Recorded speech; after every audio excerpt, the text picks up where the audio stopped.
Welcome to EduPlanet 21's 10-Minute Tuesdays, a series of conversations with experts in education. We are speaking with authors of our Plus Learning Pathways to provide educators with actionable information in bite-sized pieces. My name is Claire Coop-Scott, and I'm with the content team at EduPlanet 21. Today, I'm joined again by Krista Leh, author of our series on social emotional learning. Krista is an educational consultant and 2012 ASCD Emerging Leader. She began her career nearly 20 years ago as a high school social studies teacher. After 10 years in the classroom, she served 5 years as an instructional technology and curriculum coach, assisting 36 data teams in curriculum design and development, as well as meaningful integration of technology to support the curriculum. Okay, I can breathe now, Krista. It's a big background. It is a mouthful, and you've done well. So welcome back to our conversation about social emotional learning. Thank you. I'm happy to be back again. So we have had a couple of conversations so far. We focused more on the classroom teacher, both at the elementary level and the secondary level. Thought we could turn the table a little bit today and really focus on administrators. I think we fully understand why it's important for classroom teachers to really focus on and support social emotional learning. Tell us why it's important for administrators as well.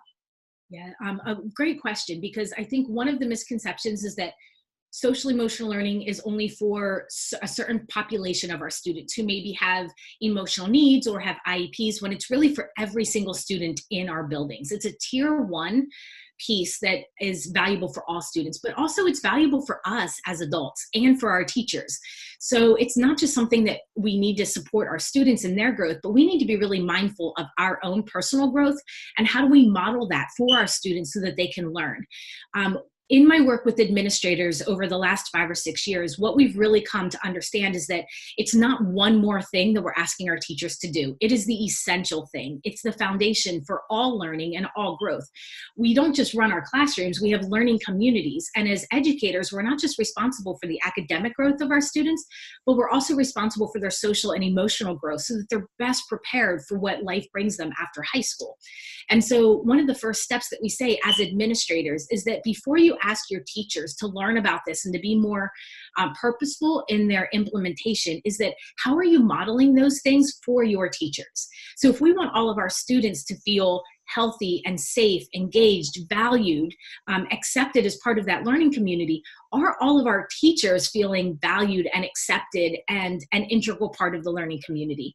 So are you as an educator or as an administrator, modeling that and able to explain to your teachers adequately what is social emotional learning and why is it so important for not only us, but for our students?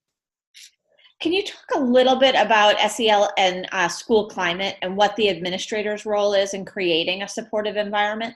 Yeah, all of the research shows that it is your administrator that sets the foundation for school climate, and that the more that you know as an administrator and can model that interaction with your teachers and then with your students, the stronger your climate's going to be. And so we're not all perfect, right? So I would love to say that I am fully competent in all 5 of those competencies for social emotional learning, but every day we're all human. And so we make mistakes and we have ebbs and flows, but how do we respond to that? And how do we interact with all of the people around us? And so as an administrator, it's really important for them to have a clear understanding of what that is and be able to communicate it properly and quickly and efficiently to educators and to parents and to the students. When we look at social emotional learning, there's actually 2 facets of it. Is there a safe, welcoming environment? So when you walk into a building, what's up on the walls? Is it respectful, and is it demonstrative of the student population that you have? How are people talking and interacting with one another? And is that safe and respectful and inclusive? And then lastly, it's the actual instructional piece, is social emotional learning integrated into core content areas? And it might not be yet, but do you have advisory periods? Do you have morning meetings? Are there opportunities for teachers and students to collaborate with one another to learn and to grow together and to model SEL? So in the work that you've done with administrators, can you share an example or 2 of somebody that's doing really good work and setting good examples so that other administrators could learn from them? Absolutely. I've been working for the last 2 years with Forsyth County, which is located in Georgia, just north of Atlanta. And they were the group that the first time I started working with the principals, and there's 39 buildings, there's principals and APs in both buildings. And they said, wait a minute, we really feel that before we can ask our teachers to do this, we need to have a clear understanding of what it is and why we're doing this. So it's looking at, do you have a concise and comprehensive district mission and vision around SEL? Because oftentimes school districts will have all these different programs that they've heard about and they'll implement them, but they're not looking to see, are they aligned to the clear goals around SEL? And then how are these programs being monitored and assessed? Like, are they really working? So we're putting all this emphasis and work into something that we're not sure if it's really aligned to what we need and if it's doing what we hope it would be doing. So the teachers there, the administrators there are really looking at what do we already have in place and is this working on all 5 competencies with what we need before we start moving into something else and adding more to the plate, which I think is really critical. The other piece is that they're focusing on their teacher well-being. So they're looking around because their buildings are so large, is that, do we know all of our teachers? So we want all of our students to be seen and to be heard and to feel accepted, but do all of our teachers feel like they're part of a learning community also? And so those administrators are specifically looking at, who do I have a relationship and who do I maybe not have a relationship with? And let me go out of my way to establish that and find out what are their hopes and their dreams and what do they like. One of the administrators there wrote thank you notes home for all of their staff to the family members and said, dear family member, husband, spouse, children, even pets, and said, this is what I appreciate about what your significant other brings into the building every day. And thank you for sharing him or her with us. And so that was, the teachers loved that because they felt like they were seen, they were valued. They give opportunities for teachers to be able to share what's on their mind and to give them space and actually let them have a voice and then be able to respond accordingly to that. And so, again, they're focusing on what do our teachers need. And there was a misconception that I want to clear up. It's not taking stress away from teachers or saying like, you don't have to do these pieces, but it's how do we work through those stressors? And that's a big part of social emotional learning, is being able to build the resiliency skills to know you have support systems, and how are those administrators really creating the support systems for their teachers to let them know that they're not alone out there.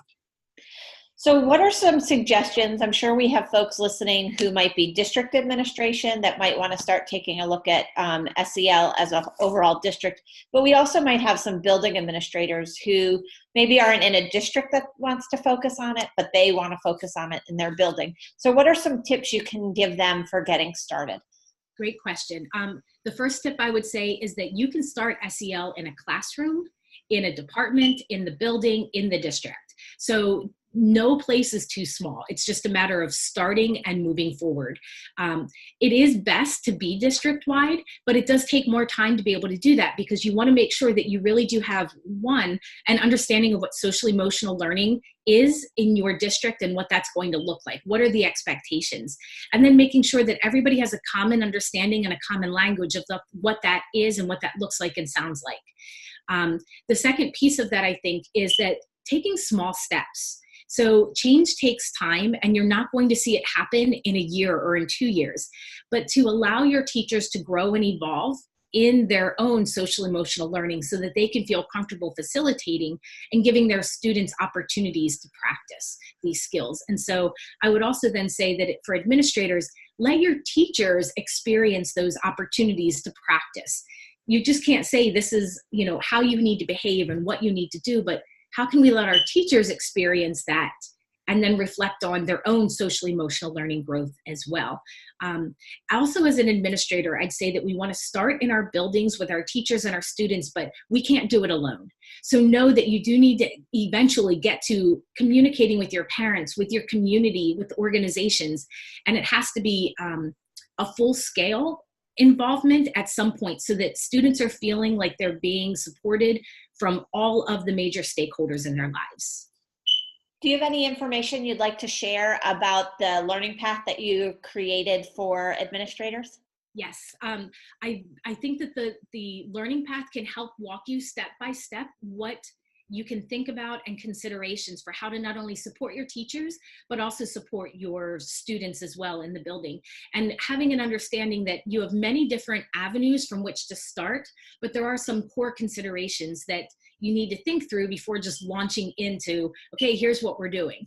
And so some of those are having a core understanding of what SEL is and communicate that clearly, to also thinking about what are your expectations and how are you going to monitor them and see if they're working, and also working from a strengths-based perspective. So you might already be doing fabulous things, and so how can you leverage that and keep moving forward? And I think that the learning path offers you some opportunities to do some self-assessment, to critically think about where your building is and what the needs are of your building, and then start developing what is the best avenue for your building to take or your district to take in terms of its implementation of SEL. Great. Thanks, Krista. It's been great to speak with you. Thanks, Claire.